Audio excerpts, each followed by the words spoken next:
Hey everyone, so this week I finally beat Tears of the Kingdom after well over 100 hours of gameplay.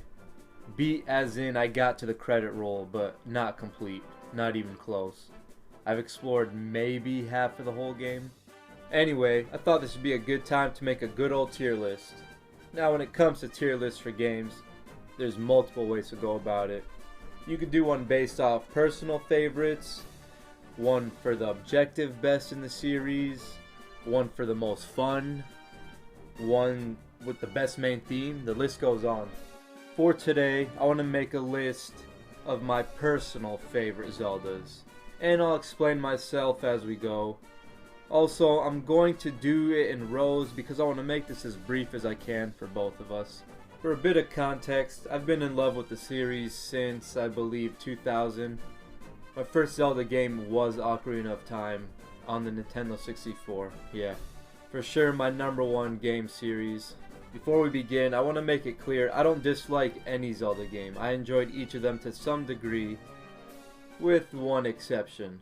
Kicking us off in the D tier, D for dislike, unfortunately, Triforce Heroes. This just wasn't it for me. I had two perfectly stable individuals to play with, and we just could not maintain interest past the first hour or so. I suppose that means my opinion on this is incomplete, but whatever. And well, that's it. Moving right along into C tier.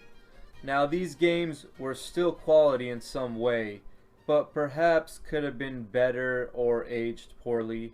Starting from the back, we have Four Swords. I believe I was one of the few who actually got to experience this game as a kid.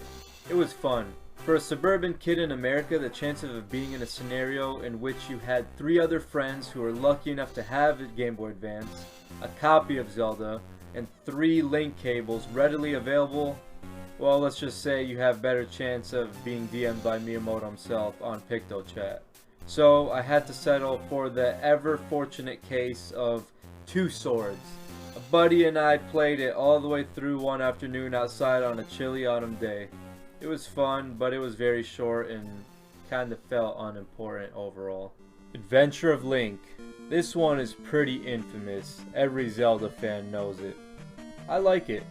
Pretty different for sure, but not bad all things considered. Its biggest problem really is the difficulty curve. I've played it many times and I've yet to beat it once. That said, I've always wanted a remake of this game, with some well-needed adjustments. Phantom Hourglass. I absolutely love Wind Waker, so a sequel was welcomed. I did enjoy this game, but between some tediously repeated gameplay elements and being bound to the ever-aging gimmicky DS controls, this poor guy is a bit doomed. For now, perhaps. Fingers crossed. I love Linebeck. Spirit Tracks. Much like the one before, this one can only be played on a DS touchscreen, unfortunately. That said, it felt like an improvement from the last title for sure. Hoping this gets remade with traditional controls as well as the last.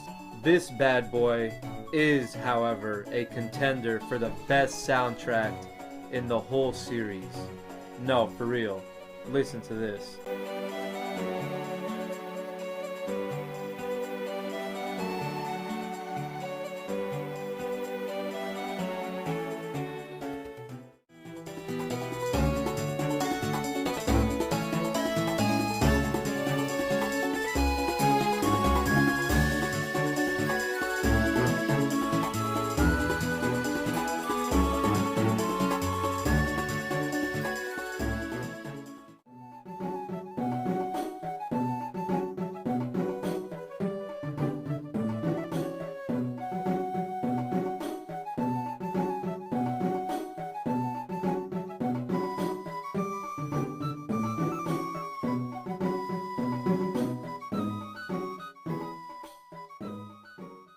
Alright, on to B tier. These games are all good, and frankly, their only problem is they have better siblings. Starting from the back, we have Four Swords Adventures. Unlike its predecessor, Adventures was designed to be played with others or solo, and surprisingly, it was quite fun, even alone. Of course, you miss out on a lot of potential without access to multiplayer, and I am suddenly now feeling a bit sad, realizing I'll never get to play Shadow Battle ever again since I last did as a kid, but it is what it is. I played this with friends as much as I did alone. It was a fun game. Link Between Worlds. This one was pretty chill. It was sort of a remake of A Link to the Past, and it was only sort of memorable. I had fun with it, but I played it through once and have yet to desire to play it again. Maybe one day. Link's Awakening. This is an interesting one for me. Never played it through until I got my hands on the remake. I had it for the Game Boy and access to it many times before, but never really enough interest. Even after finally beating the remake, I still don't quite understand the high praise. A Zelda game for sure. It was good, but I wasn't in love in any way, to be honest. The Minish Cap. This was the first Zelda game to maintain the same art direction as another title without being a direct sequel or joint release. And I loved Wind Waker, so this one was exciting for me. This little guy was a certified banger. Capcom got to handle this one, and they nailed it. One of the best handheld adventure games, period. I don't know what else to say. Alright, moving up to A tier. These bad boys are all certified hits, and are among the most deserving of a remake. Kicking it off, we got the one and only, the original Hyrule Fantasy. The Legend of Zelda. The one that started it all. God bless Miyamoto-san. Despite its age, this game remains absolutely impressive. Only held back by the limitations of its time. If this game got a remake, at least to the scale as Breath of the Wild, it would possibly be not only the best Zelda game, but one of the best adventure games ever. I'm talking full world exploration, teaming with monsters and caves like Tears of the Kingdom, but with traditional dungeons and bosses and item variety. Ironically enough, Breath of the Wild was developed using this game on a more advanced engine in the very early stages. Unfortunately for us OG Zelda fans, many of those original elements did not remain in the final product. Oracle of Ages and Seasons. The only reason Minish Cap isn't the best handheld Zelda is because these two exist. The first Zelda Capcom collab. These are in fact joint titles, featuring the complete content when a connection is made between the two. Both games have a very similar experience, so you might as well count them as one. That said, I did put Ages ahead because for me Ages was a tad bit more cool. I mean, come on, changing seasons or traveling time. But again, outside their little title gimmick, both games were very well done. I played the life out of these games as a kid. Absolute banger Zelda experience for its platform. I would cry if they got remakes. Good job, Capcom. Majora's Mask. What a game. There are hundreds, thousands of videos online that could tell you how powerful of an experience this game has to offer in its narrative, so I won't. But I will say that it was the second Zelda game I ever played. This game's most powerful element is the life of all its characters. Almost every character in Termina has a story to tell or a quest available to further shed light on their past. It absolutely does not need a remake again. But damn it, Nintendo. Do it anyway, or at least port and enhance the 3DS remake. Okay, finally, at S tier. These games are certified masterpieces, true adventure experiences. Starting off, we got Breath of the Wild. What a game changer. Whew. This was the first Zelda that dropped in my adulthood. Naturally, at the time, I was much more occupied and a bit less excited about game releases. But then this game dropped. Wow. I felt like a kid again playing this game for the first time, and I'm not just repeating a phrase. I mean that so genuinely. Like I mentioned before, this game sacrificed quite a few traditional elements. It did, however, truly bring alive the exploration element that was intended for the original game all those years ago. All in all, it was insanely fun to play, and was easily the most fun I had with a game in the last decade. A Link to the Past. The most Zelda game in the series. What do I mean by that? Well, A Link to the Past is the first game to truly solidify what Zelda was for the longest time. Dungeons, then Master Sword, then temples. Whoever said it was Ocarina of Time is wrong. If Ocarina is the father of all Zelda, then A Link to the Past is the grandfather. Even if it's not the first title in the series was clearly somewhat uncertain and experimental in its early life.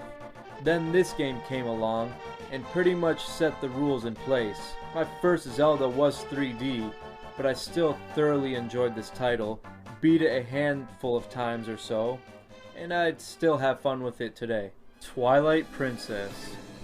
The hype for this game was real, and it did not disappoint. I love this game. A truly appropriate art direction for our favorite fantasy adventure series. Twilight Princess's grittiness fit the medieval tone and gave us fans the most Hyrule we had yet seen. The temples absolutely slapped. Almost all the items were exciting.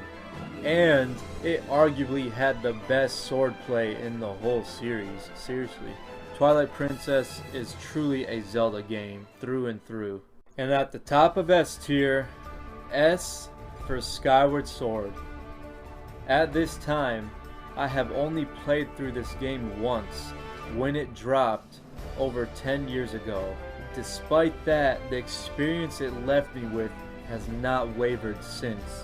This is peak Zelda narrative. And let's be honest, we all love Zelda for the lore and the theme. The plot of this game is just as important to itself as it is to the whole series. It was such an epic journey for someone who had played every game before it. I really gotta grab the Switch port. Also, Fi is my favorite partner.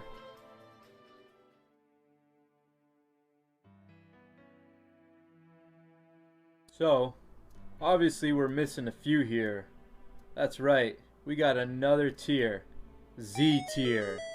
This tier is for the absolute peak to me. The greatest of all. What I believe to be timeless icons that will remain forever in the history books of gaming and enjoyable to generations beyond. This tier is reserved for 3 titles. The Triforce of the series, you could say.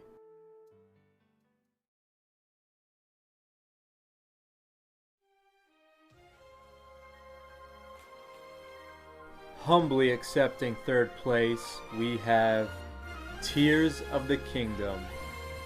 Whoa, but the game is way too fresh to, is it? My very first thoughts playing this game were, wow, this is Breath of the Wild 2.0. Felt the same, almost looked the same. And then I started to wonder, was 6 years of development really necessary for a game they already made, but just adding some islands in the sky? 100 hours later, I then thought to myself, wow, this is Breath of the Wild 2.0, but in the best way possible.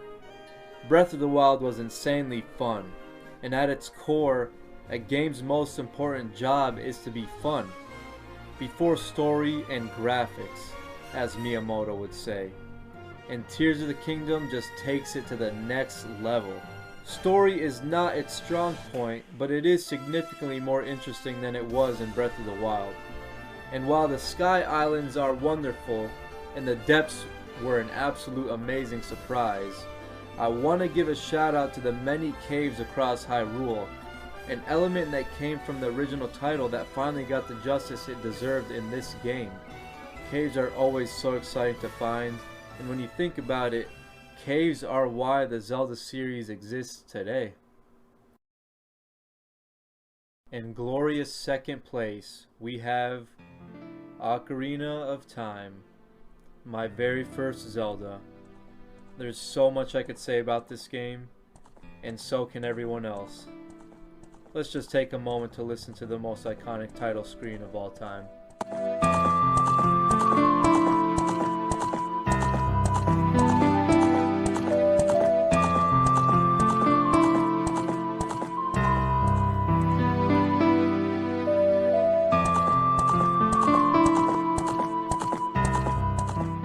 like I mentioned before, A Link to the Past is truly the game that shaped Zelda into what it had been for years. But Ocarina translated it into an amazing, immersive adventure that changed the lives of many people in the history of gaming ever since.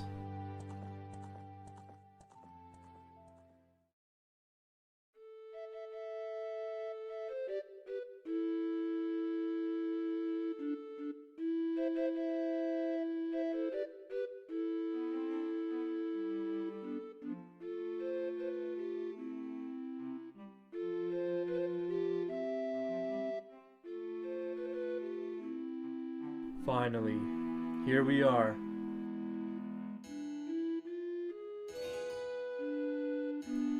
Taking the top of the top in my tier list of personal favorite Zelda titles. Wind Waker.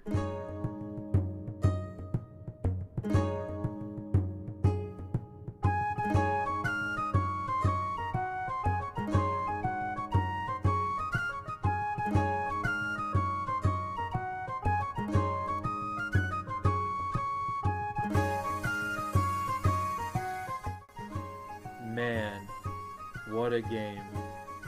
One of the greatest leaps of faith known in all of gaming history, and has aged even finer than wine. Taking only a year and a half of development time and completely altering the art direction of a hero we've grown to love. There have been few other successful risks in game history that could compare. Wind Waker is everything that makes Zelda Zelda and more. A journey heavily carried by its narrative and plot progression. You take the role of a young boy against the world. I was the same age as the Link of this game when I first played it. The goal of linking the player to the player character that Miyamoto had in mind from the start had never resonated before as much as it did then for me. Toon Link will forever be my Link. The first truly open world game I experienced, opposed to the pseudo-open world of Ocarina of Time that I had adored and explored before. The open sea felt like an endless adventure. Though Ocarina was literally a coming-of-age epic, I felt that more so with Wind Waker. Having the hero of time grow up into an adult was stupid cool, but in a lot of ways there was always something more hard, more badass about having a childishly innocent hero of wind transform not physically but emotionally into a brave warrior.